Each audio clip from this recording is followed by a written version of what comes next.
안녕하세요. AI 분야에서 요즘 정말 뜨거운 기업이죠. 코어위브. 여기에 대해 오늘 좀 깊게 파헤쳐 보려고 합니다. 아시다시피 상장 후에 주가가 뭐 360%나 뛰었다는데 이게 정말 계속될 수 있을지, 한 3년 뒤에는 또 어떤 모습일지 궁금하실 거예요. 그래서 오늘 저희는 모틀리풀 기사를 좀 보면서요. 이 코어위브의 성장 동력이 뭔지, 또 미래는 어떨지 같이 한번 살펴보겠습니다. 이 시간을 통해서 AI 산업의 이 중요한 플레이어에 대해 좀 더 날카로운 시각을 얻어가시는 게 저희 목표입니다. 네, 코어위브. 말씀하신 대로 원래 암호화폐 채굴로 GPU 다루는 데는 뭐랄까 도가 텄도모 회사죠. 그 경험을 살려서 AI 모델 학습이나 추론에 필요한 이 엄청난 컴퓨팅 파워 수요. 이걸 딱 잡아서 AI 클라우드로 전환한 게 아주 성공적이었어요. 보내주신 자료 보니까 이 회사의 전략이 꽤 명확하게 보이더라고요. 야, 1분기 매출이 전년 대비 420% 증가해서 9억 8,200만 달러요. 이거 뭐 정말 입이 떡 벌어지는 숫자인데요. 어떻게 이렇게까지 큰 성장이 가능했던 걸까요? 비결이 뭘까요? 역시 핵심은 엔비디아와의 관계입니다. 단순히 GPU를 많이 확보하는 걸 넘어서요. 최신 제품, 그러니까 GB200 그레이스 블랙웰 시스템 있잖아요. 이게 진짜 최첨단 AI 모델 돌리는데 꼭 필요한 건데 이걸 대규모로 배치한 거의 첫 번째 기업 중 하나다 이렇게 주장하고 있어요. 그 전 세대인 H100, H200대도 아주 빨랐고요. 아, 그러니까 그냥 물량만 많이 가진 게 아니라 가장 최신 기술, 그것도 제일 먼저 확보해서 서비스하는 거, 그게 핵심 경쟁력이군요. 네, 맞습니다. 그게 이제 오픈 AI랑 12억 달러 계약, 이런 큰 건들로 이어진 거고요. 정확해요. 이 분야는 최신 기술 접근성이 바로 경쟁 우위가 되는 시장이니까요. 그래서 보니까 1분기 말 기준으로 수주 잔고, 그러니까 받아놓은 주문이 무려 260억 달러랍니다. 260억 달러요? 와. 그 주문량을 소화하려면 진짜 뭐 인프라 투자를 공격적으로 해야겠네요. 네, 그래서 지금 인프라 확장에 거의 4화를 걸고 있습니다. 구체적으로 어느 정도 규모로 투자를 하고 있나요? 현재 데이터 센터가 33개, 운용 전력이 한 420메가와트 정도 되는데요. 근데 이미 계약된 전력량만 해도 1.6기가와트예요. 이건 현재 용량의 거의 4배죠. 4배요? 와, 1.6기가와트면 어마어마한데요? 작은 도시 하나 쓸 전력 아닌가요? 네, 그렇죠. 그만큼 AI 연산이 전기를 많이 먹는다는 걸 보여주는 거죠. 그래서 이걸 뒷받침하려고 2025년 설비 투자, 캐펙스 예상액이 200억에서 230억 달러 사이예요. 작년 2024년이 83억 달러였으니까 거의 3배 가까이 늘리는 겁니다. 와, 거의 3배? 네, 이미 자금도 한 210억 달러 이상 확보했다고 하고요. 230억 달러 투자면 어휴, 오라클 같은 정말 큰 기업들하고 맞먹는 수준 아닌가요? 이건 뭐 정말 대담한 배팅이네요. 그렇죠. 오라클과 거의 비슷한 수준이니까요.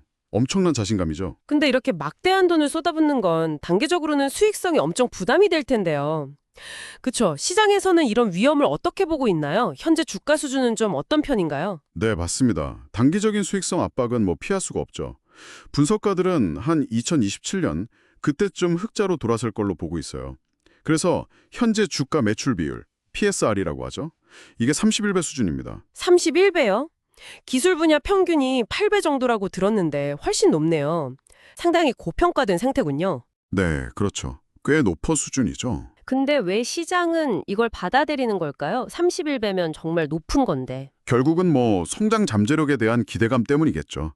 팔란티어 같은 회사는 PSR이 110배, 사운드하운드 AI는 35배, 이렇거든요.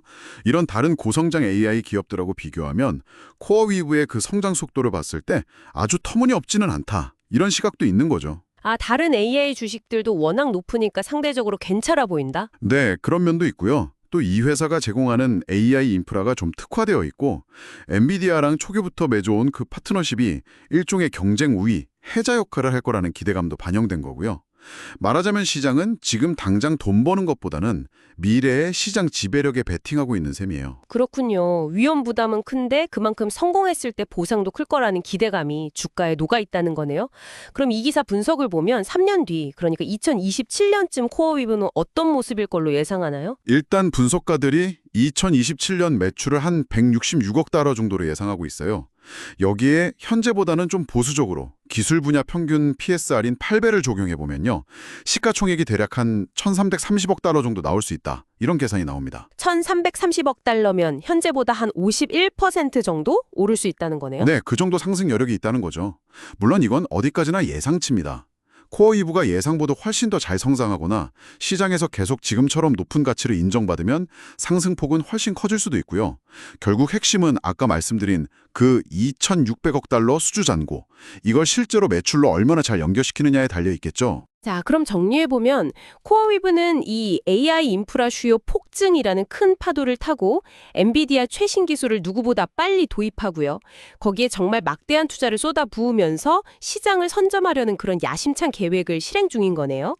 물론 높은 밸류에이션, 단기적인 수익성 악화 이런 부담은 안고 가야 하지만 3년 뒤에는 상당한 성장을 이룰 잠재력이 있다. 이렇게 볼 수 있겠군요. 네, 맞습니다. 잠재력 자체는 분명 커 보입니다.